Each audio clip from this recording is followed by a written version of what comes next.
Birasa naho buri muntu wese uzi ibirebana n'inkweto n'imyambaro azi Nike cyangwa Nike. Ni kompanyi ikora ibikoresho bitandukanye, ariko iyo bigeze ku nkweto za siporo n'imyambaro ho biba karusho, cyane ko uru ruganda arizo rwatangiriyeho rukora.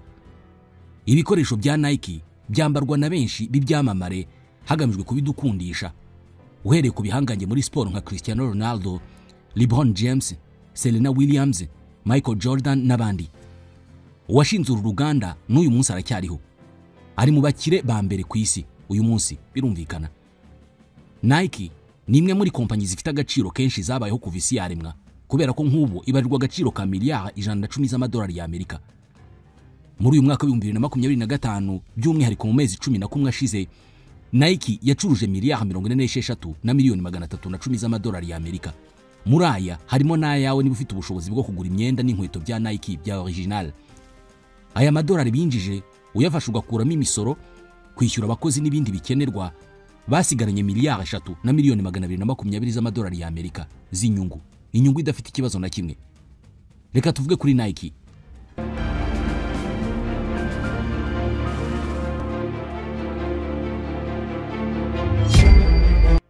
Iyi kompanyi yunguka bene aka kageni kandi y'igihangange ku rwego rw'isi, yashinzwe n'umusore muto w'umukene wari urangije kaminuza. Ni kompanyi y'Abanyamerika yashingiwe ahitwa Eugene muri Oregon muri Leta Zunze Ubumwe za Amerika. Ivuka rya Nike ryatangiranye n'iyi nkuru y'abantu babiri, Phil Knight na Bill Bowerman. Phil Knight, umusore w'umunyeshuri wari marangiza kwiga muri kaminuza ya Oregon ndetse na Stanford muri Leta Zunze Ubumwe za Amerika. Yari afite mwarimu akaba n'umutoza we mu bya siporo, Bill Bowerman. Phil Knight muri kaminuza yarazwi mu bakina umukino wo gusiganwa ku maguru, abizi cyane. Umutoza we akaba Bill Bowerman. Knight kenshi yajyaga yumva uyu mutoza we avugira mu matamatama avuga ko hakenewe gukorwa inkweto nziza zorohereza abasiganwa ku maguru kandi zikaba ku giciro cyiza. Yashakaga inkweto zakozwe hatekerezwa kubiruka ku maguru, zikaba inkweto wakwambara zikagufata, kuzikandagiramo bikorohereza ikirenge icyarimwe, ikaba n'inkweto igufashe ariko n'ikirenge kikaba kisanzuye. Birasa naho izindi nkweto zari ku isoko muri icyo gihe zari zarakozwe mu batekerezwagaho hatarimo abasiganwa ku maguru. Kuri Bowerman ibi byagombaga guhinduka. Phil Knight nk'umunyeshuri ukiri muto, ibi yabyumvanaga umutoza we akabibika mu mutwe. Knight arangije kwiga mu ishuri ry'itangazamakuru muri kaminuza ya Oregon mu 1959, yakomereje muri kaminuza yigisha ubucuruzi ya Stanford hari mu 1962. Igihe yigaga mu ishuri ry'ubucuruzi yanditse igitabo gisoza amasomo akita Shoe Dog, kirakundwa cyane. Muri icyo gitabo yakomeje ku kibazo cyari gihari cy'inkweto z'abasiganwa ku maguru. Yavuga ko umukino wo gusiganwa n'amaguru urimo ibibazo bikomeye, birimo kuba abasiganwa badashobora kubona inkweto nziza zibafasha gusiganwa. Phil Knight muri icyo gitabo yavuze ko mu gihugu hagomba kwinjizwa inkweto zikorerwa mu Buyapani. Yavuze ko izo nkweto z'Abayapani ari nziza kandi ngo ziri ku giciro cyo hasi, bityo ngo zikwiye kuzanwa muri Leta Zunze Ubumwe za Amerika zigasimbura izari ku isoko zakorwaga n'Abadage za Adidas na Puma. Iyi nyandiko ye yahise ihinduka imbata izavamo business ye y'ahazaza izamwinjiriza miliyari z'amadolari. Nyuma yuko Phil Knight arangije kaminuza, yagiye gusura Ubuyapani, by'umwihariko asura kompanyi ya Onitsuka. Iki gihe iyi kompanyi yakoraga inkweto zikoreshwa muri siporo. Muri urwo ruganda yiboneye uburyo bakoraga inkweto nziza za siporo kandi zihendutse. Yavuye bemeranyije ko agiye kubahagararira muri Leta Zunze Ubumwe za Amerika, akajya bacururiza izo nkweto, ariko mu mikoranire bemera ko azazihindurira izina, azita Blue Ribbon Sports. Hari mu 1964 yahise abitangira. Yegereye wari mwarimu we ndetse n'umutoza Bowerman, umwe wakundaga kwitotomba avuga ko hakenewe inkweto nziza zo gukora na siporo. Amwumvisha ko bagomba gufatanya gukora business yo gucuruza inkweto. Bowerman yarabyemeye, araza ndetse ari no mu batekereje gukora inkweto yamenyekanye ku rwego rw'isi ya Waffle Sole. Ni inkweto nziza zishimiwe by'umwihariko n'abasiganwa ku maguru mu buryo butari bwarigeze kubaho mbere. Twari udukweto tutaremereye kandi hasi dusa n'udufite amenyo ku buryo uwiruka atanyerera. Mu 1971 nibwo bahagaritse gukorana na Onitsuka Tiger, kompanyi y'Abayapani. Byatewe nuko bashaka gukora inkweto zabo, bari bamaze kubona ko iyo business ishoboka. Nibwo noneho batangiye gukoresha izina Nike. Ibi byatumye Phil Knight noneho agira ijambo rya nyuma ku bicuruzwa bye, mu miterere yabyo, ku giciro n'uburyo bigomba gucuruzwa. Mu magambo make, Phil Knight mu gutangiza Nike yabitewe n'ibintu bitandukanye birimo urukundo yari afitiye umukino wo gusiganwa ku maguru, amasomo yize ajyanye n'itangazamakuru n'ubucuruzi muri kaminuza, gukorana n'umutoza mwiza Bowman, ndetse n'ubuhanga bwe mu guhanga udushya. Izi nkweto yazise Nike. Iri jambo Nike risobanura insinzi, biva ku kigereki Viking niba ruko babisoma, cyangwa Nike nkuko babivuga. Iri ni izina ry'Imana y'abagereki ishinzwe insinzi mu myemerere yabo. Izina n'ibirango bya kompanyi ya Nike biherekejwe n'imvugo ziyamamaza ubwabyo byatumye iyi kompanyi b'igihangange kugera uyu munsi. Kariya kamenyetso karanga Nike bamwe bita V cyangwa se kuvivura, kakandi mu bizamini bashyira ku gisubizo kiri cyo umuntu yatanze, ni akamenyetso gafite imbaraga zitagira uko zingana kandi gafatwa nk'umuzi w'ingenzi wa Nike. Mu myemerere y'abagereki, kariya kamenyetso gasobanuye ibaba ry'Imana y'insinzi Viking cyangwa Nike. Nike ni imana y'ingore y'uburanga butagira ingano abagereki bemeraga ko ari itanga insinzi. Abagereki bari bafite imyizerere yuko ari imana y'umuvuduko, ingufu n'insinzi. Mu bihangano n'ibibumbano by'abagereki, iyo mana y'ingore bayishushanya ifite amababa. Ayo mababa ajya kumera nka kariya kamenyetso ka Nike. Akaba amababa ayifasha kuguruka, igasanga abarwanyi ku rugamba, ikabaha insinzi. Byizerwa ko uyu Nike yagurukaga ahabera imirwano n'ahandi hose abagereki bakorera ibikorwa bitandukanye, ikabaha insinzi. Nicyo cyagendeweho iyi kompanyi ya Phil Knight ayita Nike. No mu gihe cyo gukora logo cyangwa se ikirango, kariya kamenyetso kayiranga, uwagakoze yagendeye ku ibaba ry'Imana. Uwakoze kariya karango ni Caroline Davidson. Yari umunyeshuri mu isomo ryitwa Creative Design muri kaminuza ya Portland. Uyu mugore icyo gihe iyi kompanyi ya Phil Knight yamwishyuye amadolari 35 y'Amerika. Uyu munsi aya madolari afite agaciro k'amadolari 272. Uyashyize mu manyarwanda yaba nk'ibihumbi 350. Caroline Davidson akora kiriya kirango cya Nike hari mu 1971 ubwo Nike yatangiraga.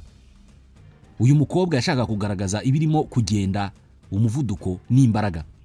Ishusho ya kiriya kimenyetso cy'umurongo uhese cyangwa se uvivuye nk'uko bamwe babivuga, bishatse gusobanura ibaba ry'iyo mana ya Nike. Ngiki kirango cyagize Nike igihanganye. Ni ikirango kitaraho gusa, ahubwo ni ikirango kinashingiye ku myizerere ihuza insinzi y'abakinnyi bo ku isi ya none ndetse n'imyemerere y'uko insinzi ishoboka mu mikino.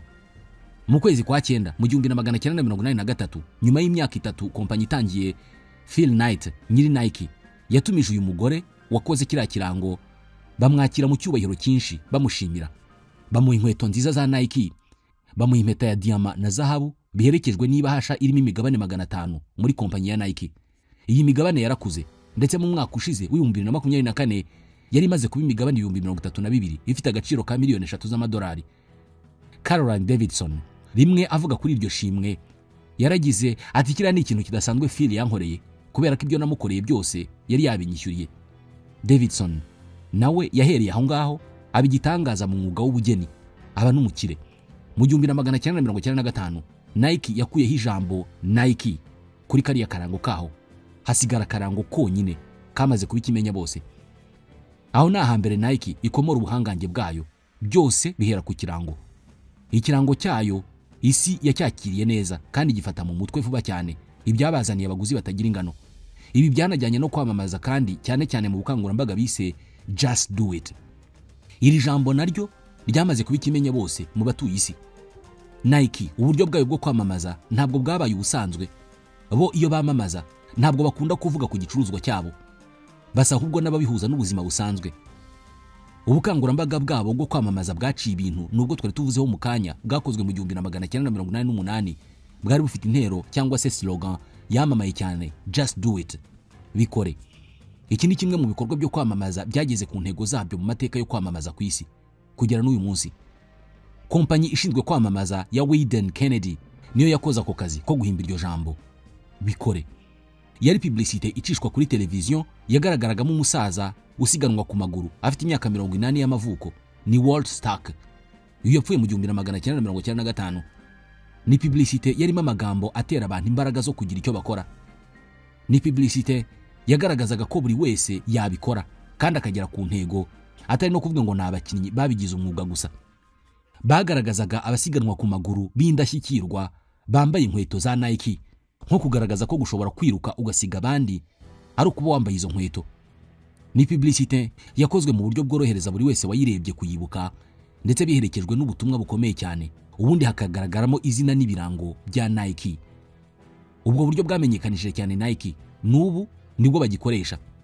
Just do it ni publicité yarimo amagambo ashishikariza buri wese gukomeza guhanyanyaza atitaye kuri za birantega cyangwa izindi nzitwazo izo arizo zose.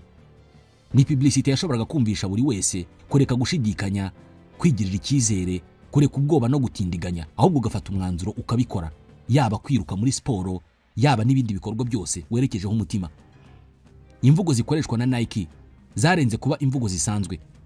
Uretse kuba zaragize ikimenya bose, iyi kompanyi ubwazo zahindutse isomo ryigwa na benshi. Abaryiga ntabwo ari abo mu isi ya siporo gusa, ahubwo no muri za business zitandukanye, abashaka kwiyubaka ku giti cyabo mu itangazamakuru n'ahandi. Imvugo za Nike harimo n'iyi just do it zigwa cyane mu mashuri yigisha gushaka amasoko ndetse no kumenyekanisha za kompanyi. Izi mvugo zikoreshwa bamamaza Nike uko zacengeye mu bantu, ni nako Nike nayo yacengeraga mu bantu, ubuhangange bwayo bukamenyekana kugera naho twese tuyizi ariko tutazi icyo ari cyo mu by'ukuri. Dan Vieden, umwe muri ba nyiri kompanyi yatsindiye isoko ryo kwamamaza Nike, ari nawe wari ukuriye kiriya gikorwa cyo kwamamaza bise just do it, rimwe yavuze ko iyi mvugo yayikuye ku magambo ya nyuma yavuzwe n'umwicanyi wari umaze gukatirwa urwo gupfa. Uyu mwicanyi ngo amaze gukatirwa mu rukiko yaragize ati let's do it, mureke tubikore. Hanyuma Vieden abihinduramo just do it. Ni interuro itera akanyabugabo mu byo waba ugiye gucamo byose. Uburyo bwo kwamamaza bwa Nike busa n'impuzanyito yo gutera akanyabugabo, gukora ndetse n'umuhati utagira ingano. Niryo banga rya Nike. Ibi byahinduye iyi kompanyi igihangange ku isi yose.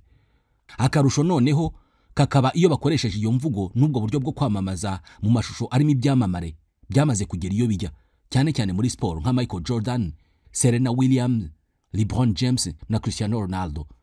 Aba bafitanye imikoranire na Nike.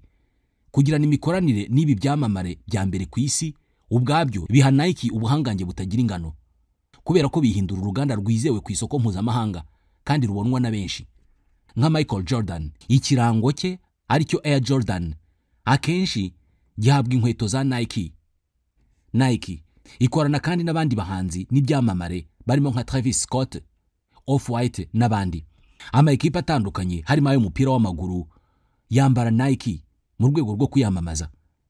Ni kompanyi izwiho kugira udushya cyane cyane mu ikoranabuhanga, ikagira ibicuruzwa nka Nike Air, Flyknit, Zoom X n'ibindi. Ibi bituma iyi kompanyi igira abaguzi batari abakinnyi gusa, ahubwo n'abandi bantu basanzwe bashaka kugaragara neza. Iyi kompanyi igirwa igihangange no kubishobora kohereza ibicuruzwa byayo ahariho hose ku isi, kandi ukabona service zayo aho waba uri hose ku isi binyuze kuri internet.